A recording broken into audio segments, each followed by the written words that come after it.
Hello नमस्कार, आप सभी का एक बार फिर से हार्दिक स्वागत करता हूं। बात करेंगे 27 अक्टूबर के एडिटोरियल सेशन की। पिछले कुछ दिनों से एडिटोरियल आपको नहीं मिल पा रहा था, उसके पीछे कारण ये था कि मैं हिमाचल टूर पर गया हुआ था। आपने वीडियो देखा ही होगा, आपने भी एंजॉय किया होगा जैसे हम लोगों ने एंजॉय किया। और कल का एडिटोरियल नहीं मिल पाने के पीछे कारण था कि द हिंदू न्यूज़पेपर कल नहीं आया था, ठीक है ना, पब्लिश नहीं हुआ था दशहरे के अवकाश के कारण। तो इस कारण से कल का एडिटोरियल आपको नहीं मिला। अब हम कंटिन्यू करेंगे, तो आज के सेशन का हम स्टार्ट करते हैं।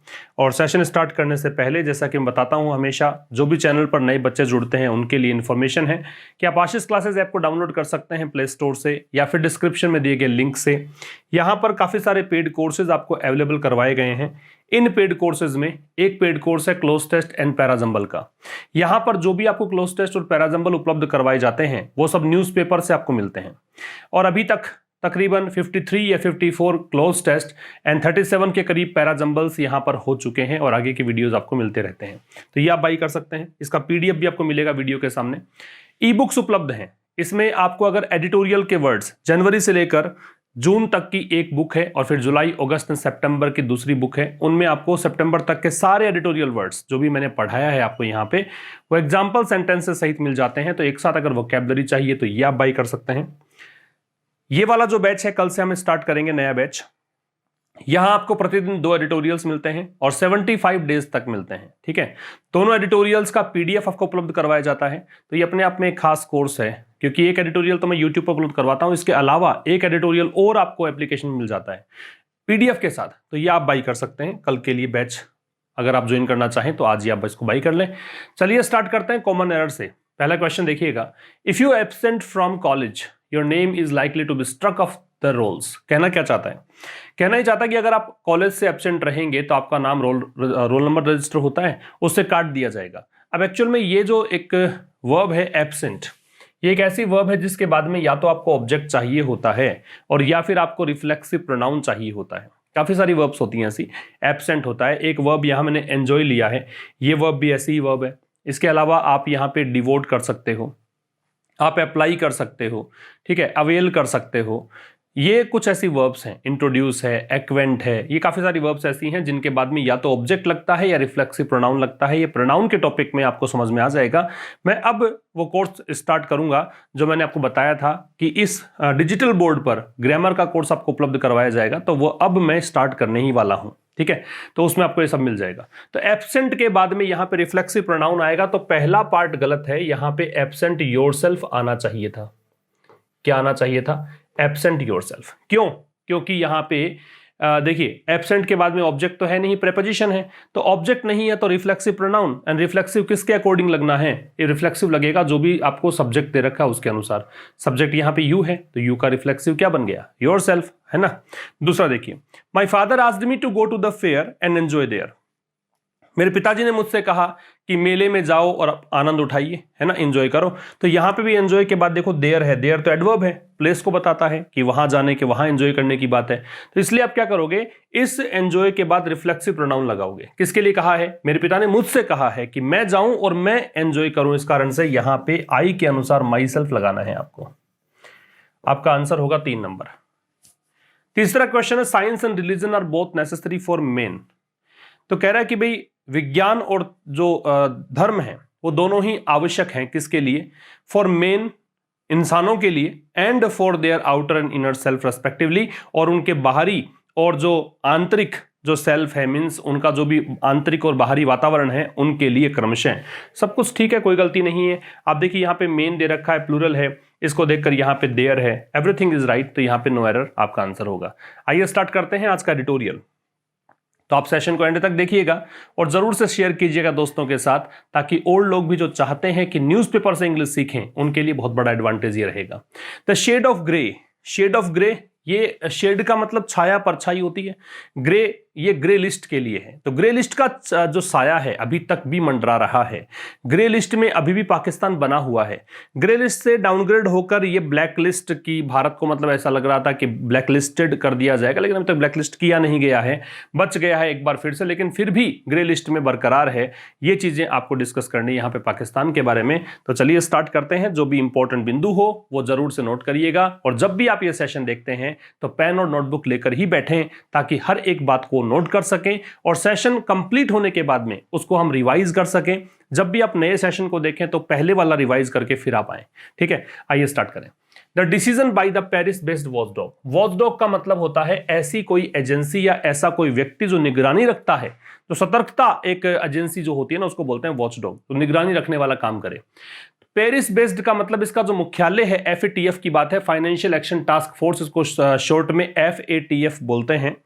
FATF का मुख्यालय पेरिस में है, इसलिए कहा है कि पेरिस आधारित जो ये एक एजेंसी है, इसके द्वारा जो डिसीजन है लास्ट वीक, पिछले सप्ताह, डिसीजन किसका? To retain. रिटेन का मतलब होता है बनाए रखना, मेंटेन करना, कंटिन्यू करना, कंटिन्यू, कीप, प्रिजर्व, कंजर्व, बनाए रखना। ठीक है, तो कह रहा है कि भाई जो डिसीजन है कि पाकिस्तान को बनाए रखा जाएगा किसमें? On it's grey list. Grey list में एक बात देखिएगा, जब भी आप लिस्ट में की बात करते हो, ट्रांसलेशन के आधार पर चलोगे तो लिस्ट में इसका मतलब इन लगना चाहिए, लेकिन ये कह रहा है लिस्ट में, तो यहां पे आपको ऑन लगाना है। ये एक खास बात याद रखें, प्रेपोजिशन में आपसे पूछी जा सकती है।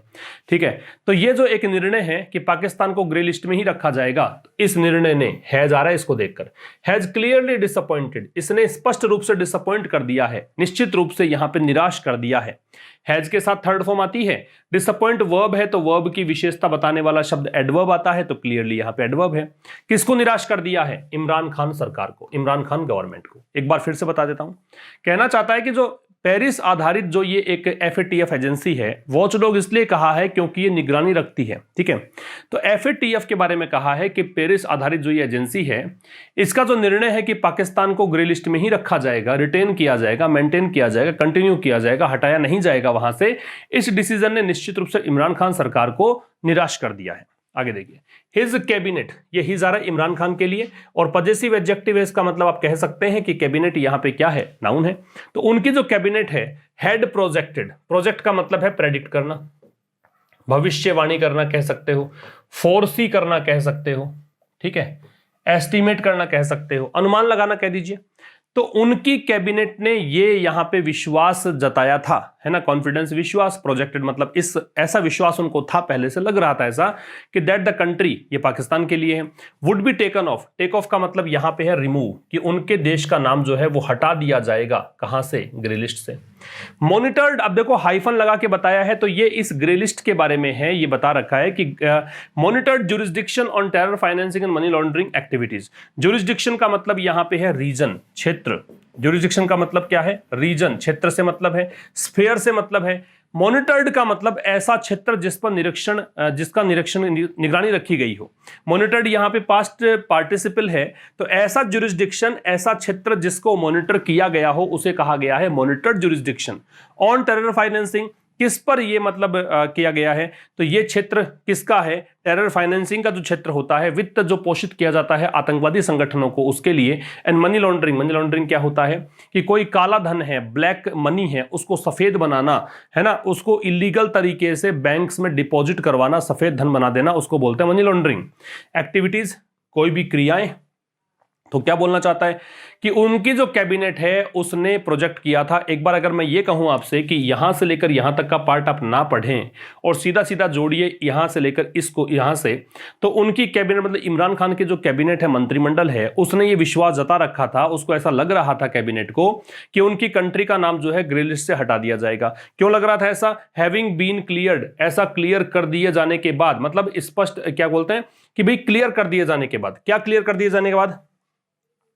कि उन्होंने जो 27 मैंडेटेड एक्शन पॉइंट्स थे, है ना, 27 यहां पे कुछ पॉइंट्स दिए गए थे। मैंडेटेड का मतलब है जो कि उनको सौंपे गए थे, जो उनको आदेशित थे, जो उनको ऑथोराइज्ड किए गए थे, है ना, ये मैंडेटेड है। तो जो निर्धारित किए गए थे 27 बिंदु, उनमें से 21 को इन्होंने क्लियर कर दिया। 27 में से 21 पर इन्होंने काम कर दिया था। तो इनको ऐसा लग रहा था कि 6 ही बचे हैं, अब तो ग्रे लिस्ट से हटा दिया जाएगा, लेकिन इनको हटाया नहीं। मेरी बात समझ में आ रही है कि इमरान खान की जो सरकार है उसको ऐसा लग रहा था, उसको ऐसा विश्वास था, है ना। प्रोजेक्ट का मतलब अनुमान लगाना होता है, पूर्वानुमान लगाना, भविष्यवाणी करना, एस्टिमेट करना, फोरसी करना, प्रेडिक्ट करना, ये सब होते हैं। तो उनकी कैबिनेट को ऐसा लग रहा था कि उनके देश को ग्रे लिस्ट से हटा दिया जाएगा। कारण था कि उन्होंने 27 जो निर्धारित किए गए थे पॉइंट, FATF ने 27 में से 21 उन्होंने क्लियर कर लिए थे, इसलिए उनको ऐसी फीलिंग आ रही थी। ये यहां से लेकर यहां तक का जो मैटर है वो क्या कहना चाहता है कि मॉनिटर्ड जुरिस्डिक्शन, वो क्षेत्र जो कि मॉनिटर्ड हैं, जिन पर निगरानी रखी गई है ऑन टेरर फाइनेंसिंग, है ना, और क्षेत्र कौन सा है, टेरर फाइनेंसिंग वाला, मनी लॉन्ड्रिंग वाला, है ना, ये ग्रे लिस्ट में आते हैं सारे विषय। तो ये जो एक्टिविटीज थी इनको जो मॉनिटर किया गया था, इनके आधार पर ग्रे लिस्ट में जो नाम इनको दिया गया था उसकी बात ये कर रहा है। बात समझ में आ गई? आगे देखेंगे। Pakistan will now face international stricture. Stricture का मतलब प्रतिबंध है। स्ट्रिक्चर के सिनोनिम्स आप देख सकते हैं यहाँ पे, रेस्ट्रिक्शन है, कॉन्स्ट्रेंट है, रिस्ट्रेंट है, प्रतिबंध संबंधी जो भी होंगे वो इसके सिनोनिम्स होंगे। तो Pakistan will now face, Pakistan जो है विल फेस, इसका मतलब फ्यूचर सिंपल है, मतलब करेगा। पाकिस्तान अब सामना करेगा अंतरराष्ट्रीय प्रतिबंध का ऑन इट्स मार्केट्स, अपने बाजारों पर, मतलब बाजार पे प्रतिबंध लगा दिया जाएगा इस पर, है ना। एंड ऑन इट्स एबिलिटी, और प्रतिबंध किस पर है, ये प्रतिबंध किस चीज पर है उसके लिए ऑन है। एक तो इसकी जो मार्केट्स हैं उस पर प्रतिबंध, दूसरा किस पे प्रतिबंध है, उनकी जो योग्यता है, पाकिस्तान की जो एबिलिटी है, क्षमता है टू प्रोक्योर लोन्स की। पाकिस्तान फिलहाल तो क्या है, अंतरराष्ट्रीय बैंक से लोन ले सकता है, दूसरे देशों से लोन ले सकता है। प्रोक्योर का मतलब ऑब्टेन करना होता है, गेट, ऑब्टेन, है ना, ये सब प्राप्त करने के सेंस में प्रोक्योर यूज करते हैं। Until the next FATF plenary in February 2021, और कब तक ऐसा हो सकता है, Until आता है समय के लिए, जब तक की न, तो किस डेट तक के लिए, नेक्स्ट FATF प्लेनरी। प्लेनरी होता है मीटिंग, एक प्रकार से सभा को बोलते हैं, लेकिन ये ऐसी मीटिंग है जो कि मतलब जिसमें सभी मेंबर्स हिस्सा लेते हैं। तो प्लेनरी का मतलब फुल स्तर की मीटिंग, कंप्लीट पूर्ण स्तरीय मीटिंग को बोलते हैं प्लेनरी। तो क्या कह रहा है कि पाकिस्तान को अब अंतरराष्ट्रीय प्रतिबंधों का सामना करना पड़ेगा। प्रतिबंध किस पर, इसके बाजारों पर, और प्रतिबंध किस पर, इसकी क्षमता पर। क्षमता कौन सी, इसकी लोन लेने की क्षमता। Until the next FATF plenary in February 2021, और कब तक लगेगा ये, जब तक कि अगले साल फरवरी 2021 के अंदर इसकी जो पूर्ण स्तरीय मीटिंग नहीं हो जाती FATF की, तब तक ये प्रतिबंध लगा रहेगा। बाय विच टाइम, जब तक कि, जिस समय तक, इट इज एक्सपेक्टेड, ऐसा आशा की जाती है। इज एक्सपेक्टेड है तो ये पैसिव वॉइस है, क्योंकि इज जो है बी का रूप है। ऐसी आशा की जाती है to complete the 6 pending issues, कि पाकिस्तान जो है तब तक जो 6 बाकी जो इश्यूज हैं, 27 में से 21 इन्होंने पूरे कर लिए, 6 जो पेंडिंग इश्यूज हैं उनको कंप्लीट कर लेगा। बात समझ में आ रही है आपको? ठीक है। तो यहां तक ही बहुत सिंपल सी बात है कि पाकिस्तान अब अंतरराष्ट्रीय प्रतिबंधों का सामना करना पड़ेगा। प्रतिबंध लगेंगे इसके मार्केट्स पर और इसके जो लोन लेने की क्षमता है उस पर। कब तक लगे रहेंगे प्रतिबंध? फरवरी 2021 तक, जब नेक्स्ट प्लेनरी मीटिंग, प्लेनरी का मतलब वैसे पूर्ण होता है, फुल होता है, टोटल होता है, कंप्लीट होता है, ठीक है। और ये वो उस समय तक तो क्या होगा, उस समय तक इस पाकिस्तान से ये एक्सपेक्ट किया जाता है, ये इससे आशा की जाती है कि ये अपने जो 6 पेंडिंग इश्यूज है उसको कंप्लीट कर लेगा। अब बिगर प्रॉब्लम, इससे भी बड़ी समस्या, बिगर डिग्री कंपैरेटिव है, इससे भी बड़ी समस्या फॉर इस्लामाबाद। देखो, किसी भी देश की राजधानी से मतलब यह है कि वहां की सरकार की बात है, उस देश की बात है। इस्लामाबाद राजधानी किसकी है? पाकिस्तान की, तो पाकिस्तान की बात कर रहा है। अब बिगर प्रॉब्लम, इससे भी बड़ी समस्या जो है पाकिस्तान के लिए वो ये थी कि that Turkey was the only other country, कि टर्की ही एकमात्र अन्य देश था, एकमात्र देश था in the 39 member FATF। Other country इसलिए क्योंकि एक तो पाकिस्तान हो गया भी, 39 FATF के मेंबर कंट्रीज हैं, है ना। ये भी जीके का क्वेश्चन बनता है आपके कि FATF में सदस्य संख्या कितनी है देशों की, तो 39 है। उन 39 संख्या में से एकमात्र टर्की एकमात्र अन्य देश था। एक तो पाकिस्तान है, दूसरा देश कौन सा है? टर्की। टू पुश फॉर का मतलब होता है डिमांड। पुश फॉर से मतलब क्या है? डिमांड, मतलब मांग करना, कोशिश कर रहा है, जो कि डिमांड कर रहा था Pakistan to be let off, कि पाकिस्तान को क्या कर दिया जाए? मुक्त कर दिया जाए। लेट ऑफ का मतलब आजाद कर दिया जाए, इस पर जो भी आरोप है वो हटा दिए जाएं। तो लेट ऑफ का एक्सोनरेट है, एब्सोल है, पार्डन है, एक्विट है, दोष मुक्त करने को बोलते हैं लेट ऑफ। तो कह रहा है कि एक और बड़ी समस्या इस्लामाबाद मतलब पाकिस्तान के लिए, वो समस्या क्या थी? तो प्रॉब्लम को देखकर यहां पे वॉज है, वो ये था कि Turkey was the only other country. Turkey को देखकर वॉज है कि टर्की एकमात्र, याद रखिएगा, अगर ओनली के पहले द नहीं है तो इसका मतलब तो है केवल, और अगर ओनली से पहले द है इसका मतलब है एकमात्र। तो यहां पे इसका मीनिंग क्या हो गया? एकमात्र। तो टर्की एकमात्र ऐसा देश था 39 सदस्य जो थे FATF के, उनमें से जो कि ये डिमांड कर रहा था कि पाकिस्तान को क्या कर दिया जाए? मुक्त कर दिया जाए, एक्विट कर दिया जाए। और कैसे करे? बाय मेकिंग अ सजेशन, एक सजेशन देकर, है ना, बाई मेकिंग अ सजेशन, एक सजेशन कर देकर, तो बाई के साथ देखो आईएनजी है, प्रेपरेशन में आईएनजी लेता है। दैट की the last 6 points to be cleared by an on site visit by an FATF team. और ये टर्की ने ये जो डिमांड की थी कि पाकिस्तान को यहां से इस लिस्ट से हटा दिया जाए, इसको दोषमुक्त कर दिया जाए, वो कैसे इन्होंने डिमांड की, ये करके, है ना, ये सजेशन देकर, ये सुझाव देकर कि अंतिम जो 6 बिंदु हैं उसको क्लियर कर दिया जाए। कैसे? By an on site visit. On site मतलब कोई पर्टिकुलर स्थान पे विजिट कर लो। FATF की टीम को कहा कि FATF की टीम जो है वो पाकिस्तान के किसी पर्टिकुलर साइट का विजिट करे, किसी भी स्थान का विजिट करे, और ये 6 जो पॉइंट्स है वो वहां पे क्लियर कर दें और इसको एक्विट कर दें। ये टर्की की डिमांड थी। बात क्लियर है? तो यहां पे 2 वर्ड्स आपको नहीं मिल रहे हैं, आगे देखेंगे। The proposal was dropped. ये जो प्रस्ताव रखा गया टर्की के द्वारा उसको ड्रॉप कर दिया गया। ये पैसिव वॉइस है। ये जो प्रस्ताव रखा गया उसको ड्रॉप कर दिया गया। ड्रॉप का मतलब यह है कि इनका प्रस्ताव नहीं माना गया। When even other traditional backers, backer का मतलब सपोर्टर्स, बैकर्स का मतलब क्या है? सपोर्टर्स, अन्य जो समर्थक हैं उसकी बात है। तो कह रहे व्हेन, जब, इवन अदर ट्रेडिशनल बैकर्स, जब यहां तक कि अन्य जो पारंपरिक रूप से सपोर्टर्स रहे हैं पाकिस्तान के, जैसे कि सच एज, उदाहरण के लिए आता है जैसे कि चाइना, सऊदी अरेबिया, मलेशिया, इन्होंने इस बात का सपोर्ट नहीं किया। टर्की ने जो बात कही वो बात का सपोर्ट इन 3 देशों ने, जो कि पारंपरिक सपोर्टर रहे हैं, आपने पता ही आपको चाइना का, तो कि चाइना हमेशा सपोर्ट करता पाकिस्तान का, मलेशिया भी सपोर्ट ही करता, सऊदी अरेबिया भी सपोर्ट करता। तो ये तीनों देश जो हैं, इन देशों की जो बात, इन्होंने इस बात का सपोर्ट नहीं किया, इसलिए इस प्रपोजल को ड्रॉप कर दिया गया। ठीक है। इवन का मतलब भी कि यहां तक कि इन्होंने भी सपोर्ट नहीं किया। इसका देखिए क्लियरली, बड़े स्पष्ट सी बात है, स्पष्ट रूप से एडवर्ब है ये। Pakistan has little option. देखो लिटिल के पहले जब आप कोई भी आर्टिकल नहीं देखते हैं तो इसका मतलब पढ़िए कि नो, नहीं है, नेगेटिव है। तो कह रहा है कि पाकिस्तान के पास कोई ऑप्शन नहीं है ना। लिटिल के पहले कुछ भी नहीं है, ना ए है ना द है, मैं पढ़ूंगा इसको नो के अर्थ में। तो Pakistan has no option, Pakistan कोई ऑप्शन नहीं है। बट टू मतलब केवल इसके अलावा, ये बट प्रेपरेशन के रूप में यहां पे, इसका मतलब के अलावा, एक्सेप्ट, किसके अलावा? टू कंप्लीट इट्स टास्क, कि वो अपना काम कंप्लीट करे, उसके अलावा तो कोई ऑप्शन नहीं है। इन द नेक्स्ट 4 मंथ्स, अगले 4 महीनों में, भी अक्टूबर चल रहा है, फरवरी 2021 में मीटिंग होने वाली है। 4 में नवंबर, दिसंबर, जनवरी, फरवरी, 4 महीने बचे, उसी की बात कर रहा है कि यह स्पष्ट सी बात है कि पाकिस्तान जो है उसके पास एक ही ऑप्शन है, और वो ऑप्शन क्या है कि अपना काम कंप्लीट करे 4 महीनों में, विच इंक्लूड, और ये जो काम है, टास्क हैं, इन टास्क के लिए आ रहा है विच, उसमें शामिल है। तो चूंकि टास्क प्लूरल है, इस कारण से इंक्लूड यहां पे प्लूरल वर्ब है। अगर इंक्लूड सिंगुलर होती तो यहां पे क्या होता? एस होता, ये तो पता ही है आपको। तो इन कामों में क्या इंक्लूड है? तो ये देखो काम गिनाएगा लेखक यहां पे कौन कौन से काम हैं। एक काम तो ये है कि more action against UNSC based terrorist, अधिक कार्यवाही करें, किसके खिलाफ?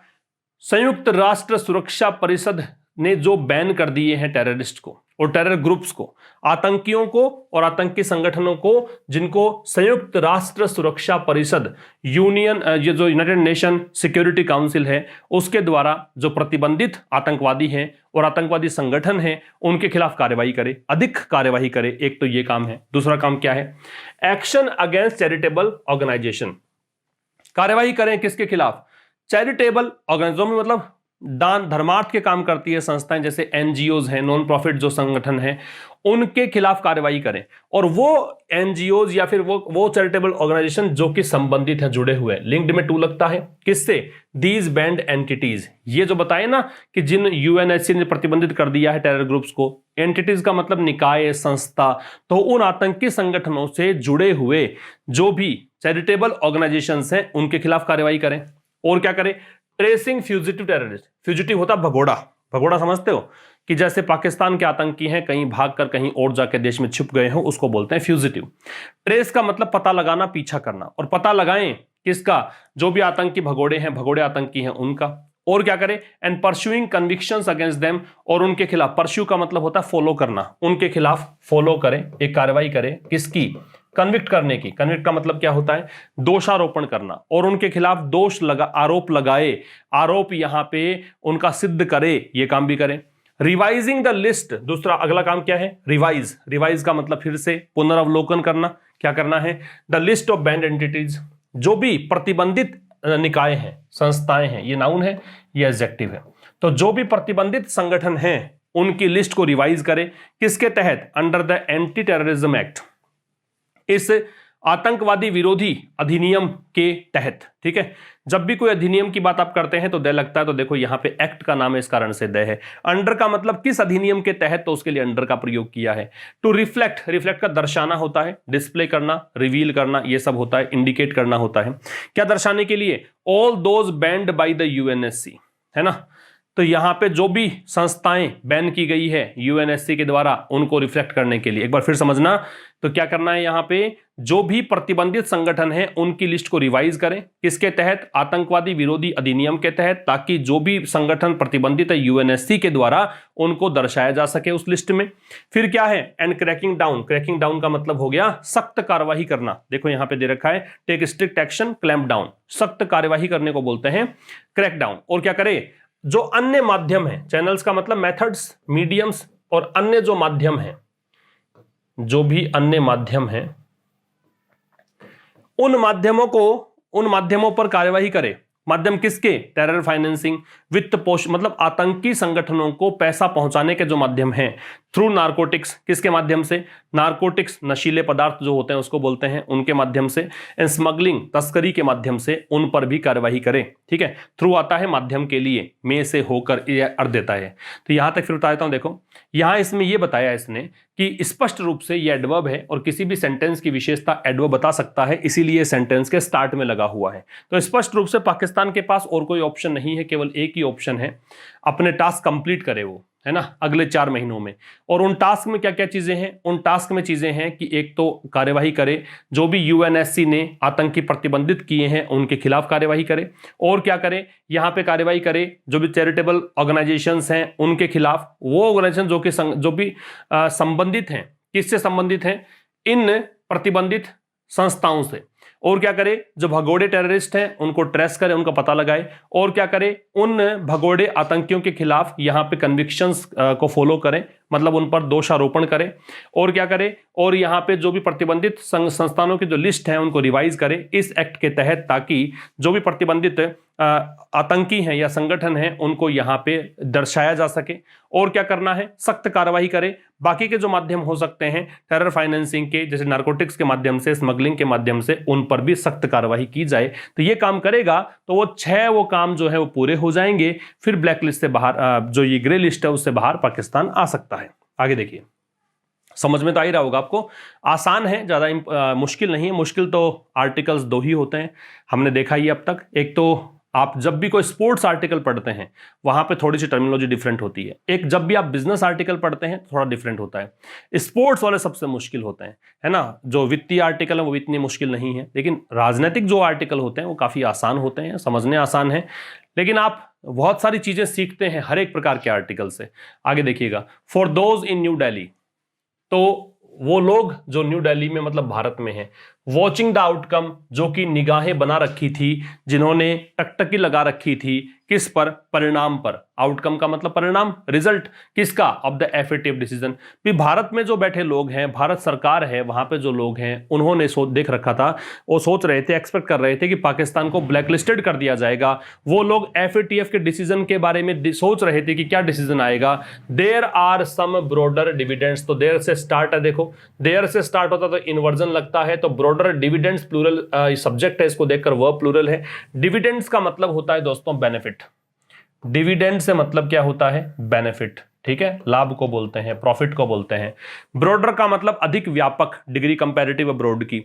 तो क्या कह रहा है कि वो लोग जो कि न्यू दिल्ली में हैं, उनके लिए जो लोग चाह रहे थे, मतलब जो वॉच कर रहे थे एफएटीएफ के डिसीजन का परिणाम, ठीक है, तो उन लोगों के लिए काफी व्यापक यहां पे लाभ की स्थिति बनी हुई है। To consider from this process, जो कि वो मान सकते हैं, कंसीडर मतलब सोचना, विचारना, मानना इस प्रोसेस से।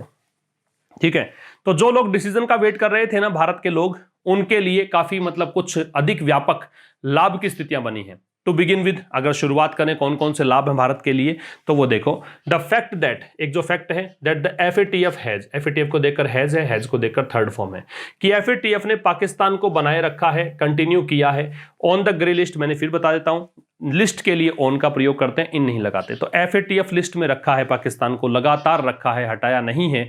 तो ये जो चीज है, for the third time this year, इस साल तीसरी बार ऐसा हुआ है, and not automatic downgraded it to the black list, और जो ऑटोमेटिक तरीके से डाउनग्रेड नहीं किया है इसे ब्लैक लिस्ट में, डाउनग्रेड का मतलब पतन होना, ठीक है, अपग्रेड का मतलब उन्नत होना, तो इसको डाउनग्रेड नहीं किया है ब्लैक लिस्ट में, ऑटोमेटिक डाउनग्रेड नहीं हुआ है।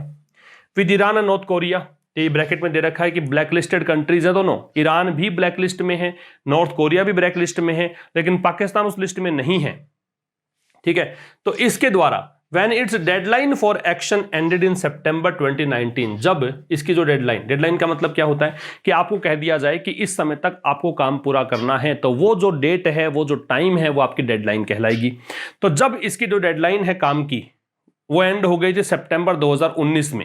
हैज इंश्योर्ड, तो देखो ये दे देगा फैक्ट, इस फैक्ट के लिए दे रखा है हैज इंश्योर्ड, तो इस फैक्ट ने यह सुनिश्चित कर दिया है the pressure has continued to make Pakistan, कि इंश्योर क्या किया है, प्रेशर को, कि अभी दबाव है और उस दबाव ने लगातार पाकिस्तान को मतलब दबाव बना रखा है कि पाकिस्तान जो है जवाबदेही डिसाइड करे। अकाउंटेबल का मतलब लाइबल, रेस्पॉन्सिबल, कि पाकिस्तान यहां जवाबदेही तय करे ऑन टेरर, आतंक को लेकर, ठीक है। लाइबल को बोलते हैं, रेस्पॉन्सिबल को बोलते हैं। तो यहां फिर देखिएगा, तो शुरुआत करें कि भारत के लिए व्यापक मायने क्या हैं, कैसे मतलब ब्रॉडर डिविडेंड्स की बात लेखक कर रहा है। तो जो फैक्ट है कि FATF ने पाकिस्तान को इस साल तीसरी बार ग्रे लिस्ट में रखा है, मेंटेन किया है, कंटिन्यू किया है, और ऑटोमेटिक डाउनग्रेड नहीं किया इसको ब्लैक लिस्ट में नॉर्थ कोरिया और ईरान के साथ। जब इसकी जो डेडलाइन है काम करने की सितंबर 2019 में खत्म हो गई थी, तो इसको ब्लैकलिस्ट हो जाना चाहिए था, लेकिन नहीं किया, इसको इसी लिस्ट में रखा है। तो इस चीज ने यह सुनिश्चित किया है कि अभी भी दबाव है पाकिस्तान पर कि पाकिस्तान जवाबदेही निश्चित करे, पाकिस्तान जिम्मेदारी निभाए टेरर को लेकर। आगे देखिए, द खान गवर्नमेंट, ये इमरान खान सरकार के लिए है, हैज बीन फोर्स्ड, अब ये पैसिव वॉइस हो गया, तो इमरान खान सरकार को मजबूर किया गया है to make a real legislative push, इसलिए मेक बनाने के लिए, रियल वास्तविक, लेजिस्लेटिव वैधानिक, पुश प्रयास, कि वो एक वैधानिक प्रयास करें, कानूनी प्रयास करें, किसके लिए, टू ब्रिंग, लाने के लिए, क्या लाना है, Pakistani anti terror laws, Pakistan का जो आतंक विरोधी कानून है, इन लाइन विद, इसका मतलब होता है इन अकॉर्डेंस विद, के अनुसार, इसका मतलब है इन अकॉर्डेंस विद, के अनुसार, कि इस कानून को वो लेकर आए, किसके अकॉर्डिंग लेकर आए, अंतर्राष्ट्रीय जो मानक हैं उनके अनुसार, इंटरनेशनल स्टैंडर्ड्स के अनुसार, वाइल, जबकि एटलीस्ट, कम से कम, फॉर द इंटरिम, इंटरिम का मतलब हो गया अस्थायी, प्रोविजनल तौर पर, है ना, कुछ समय के लिए, ऑल्सो इंश्योरिंग सफिशिएंट, साथ ही में यह भी सुनिश्चित करे सफिशिएंट प्रेशर, कि पर्याप्त रूप से दबाव बनाया जाए ऑन ग्रुप्स, संगठनों पर, समूह पर, जैसे कि लश्कर ए तैयबा एंड जैश ए मोहम्मद, ये ग्रुप है, इस कारण से द का प्रयोग है। याद रखें, तालिबान भी एक ग्रुप, संगठन का नाम है, वहां भी द लगेगा। दैट टारगेट इंडिया, जो ये वो ग्रुप हैं जो भारत को टारगेट करते हैं।